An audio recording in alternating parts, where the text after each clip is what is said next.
AIC Télévision. AIC Télévision. D'accord, vous voyez que c'est déjà. Ils sont déjà un petit mot. Et un petit mot par rapport à la journée, vous célébrez concrètement l'activité est liée à quoi? Je suis journaliste je suis de l'ACP. Aujourd'hui, c'est l'échange levé de la société civile du Congo. Nous sommes venus pour échanger avec les coordonnateurs, avec les consoeurs et les confrères présents ici. D'accord, merci pour votre présence ici. Voilà, vous avez écouté que... Comment? Non, j'ai dit merci pour votre présence. Vous allez me montrer. Oui, je sais. On a la télé. Vous voyez que les gens sont là.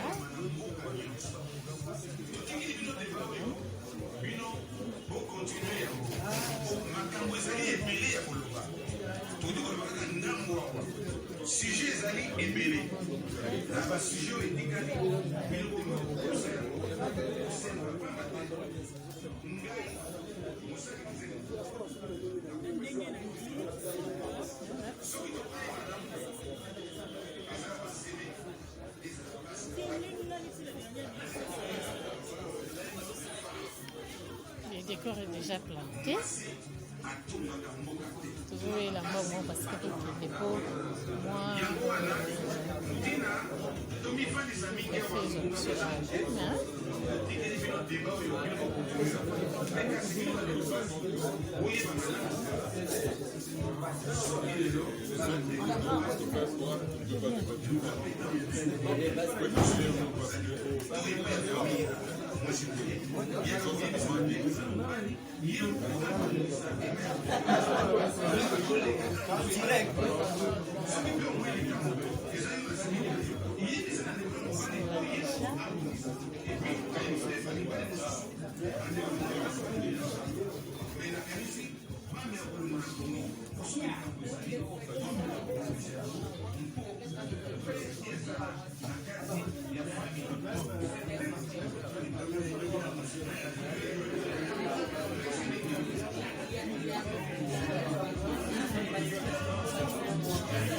Parce qu'elle ne s'est pas laissée embarquer ni embobiner par les prophètes de mauvais aloi, mais elle a gardé une sérénité digne vraiment d'un peuple informé et responsable.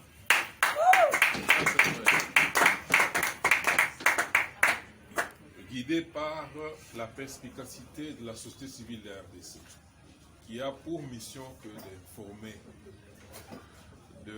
d'entreprendre proactivement pour que ce même peuple sache sur où ou sur quoi il peut s'accorder ou s'accrocher, c'est-à-dire l'essentiel. Et ce peuple a été avec nous à travers la pétition que nous avions initiée, qui avait exigé la dissolution de la coalition FCC Cash, qui plombait l'action du président de la République. Le peuple l'a signé massivement, plus de 100 000 signatures. Le peuple a fait pression pour que l'Assemblée nationale soit dissoute, ou à défaut, qu'elle soit réconfigurée.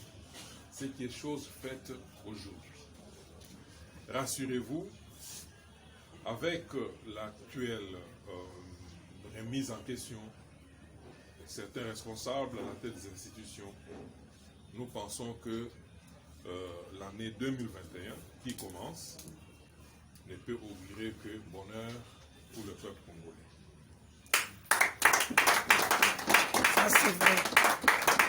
Tout ceci est possible, bien sûr, nous le soulignons encore, à condition que le peuple qui est souverain primaire, lui qui est le catalyseur de la vie sociale et politique, lui qui est l'animateur des institutions, parce que ceux qui les animent sont censés le représenter, il faudrait qu'il soit au fait de ses responsabilités, c'est-à-dire qu'il participe à tout ce qui doit se faire.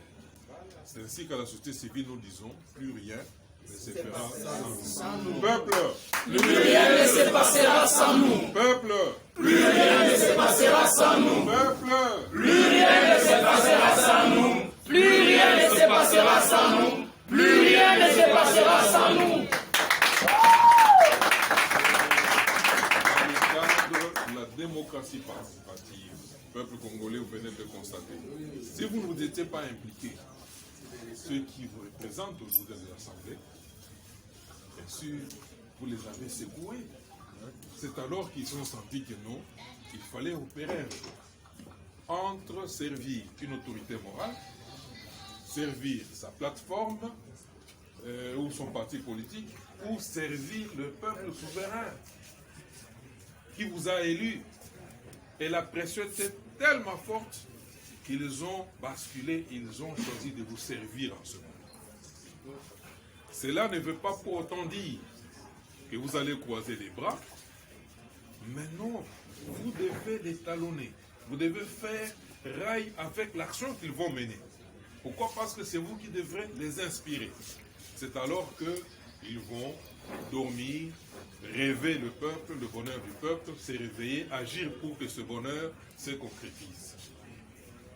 Aujourd'hui, la société civile, la RDC, est en proie à d'énormes secousses. Parce qu'après avoir opéré de tels changements, oui, les adversaires du peuple n'ont pas croisé les bras. Ils tiennent à nous démolir. Mentalement, structurellement, et que sais-je encore. Mais nous pensons que nous allons tenir debout.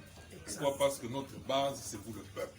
Exact. Et nous sommes engagés à vous servir jusqu'au sacrifice suprême. Nous l'avons démontré et nous sommes prêts à braver. Aujourd'hui, c'est une fête. Nous allons penser également à ceux qui nous ont quittés. Il y a quelques jours, nous avons rendu un hommage dans le 4e anniversaire du décès du président Dr Etienne Tshisekedi. C'est lui le socle même de la démocratie participative dans notre pays. Nous réitérons le message.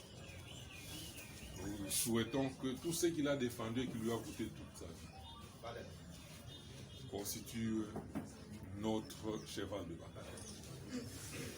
Ceux qui ont des dossiers, qui ont pu, là, je voudrais parler maintenant de l'union sacrée de la nation. L'union sacrée de la nation n'est pas un repère de vous qualifierez vous-même. Mais je crois que l'union sacrée, comme le président l'a dit, devrait ou devra se structurer autour des valeurs, autour d'une grande vision, autour des principes directeurs qui feront que le peuple en soit le maître. Le peuple en soit le premier à être servi. Et une barbarie. Là, j'aimerais que le président de la République qui mène des actions ou qui entreprend pour que cette barbarie se termine, puisse tenir compte de réalités que vivent cette population actuellement. Il y a des choses qu'on peut faire pour parer au plus pressé. Et il y a une réorganisation et structuration de l'armée. Et il y a des indications claires où on dévoile qu'il y a des détournements monstres. La sorte des militaires, l'argent réservé à la logistique. Donc tout cela demande qu'on puisse, sont des dossiers qui demandent à être traités le plus rapidement possible. Nous pensons également à la gratuité de l'enseignement, où il y a des indications claires qu'il y a l'argent qui a été détourné et avec impact sur les atémoignements maintenant au niveau de la Banque mondiale. Il faudrait que ce dossier soit traité le plus rapidement possible. C'est cela, respecter les valeurs. La vie humaine a toujours été notre préoccupation parce que la mission de la société civile, c'est de prendre en charge la vie de sa conception jusqu'à l'au-delà. Et toutes les structures qui s'inscrivent dans ce travail-là, dans tous les segments de la société, aujourd'hui nous les saluons. Et nous saluons, j'étais en train de dire, ceux qui nous ont quittés cette année, fauchés par Covid, et tout le personnel médical qui travaille sur cette thématique Covid, qui ne nous donne pas le sommeil paisible. Nous pensons qu'avec la détermination, avec l'observance des gestes barrières, nous pourrions vaincre cette pandémie. Pour terminer, je souhaite une fructueuse année 2021 à vous qui êtes ici présents, pour vos familles, toute la population congolaise, ainsi que tous les institutionnels. Je voudrais parler cette fois-ci à nos représentants qui sont au Sénat, à l'Assemblée nationale. Pour une fois, ils se sont mis en phase avec leur peuple. Et nous leur souhaitons une heureuse et fructueuse année 2021. Je vous remercie.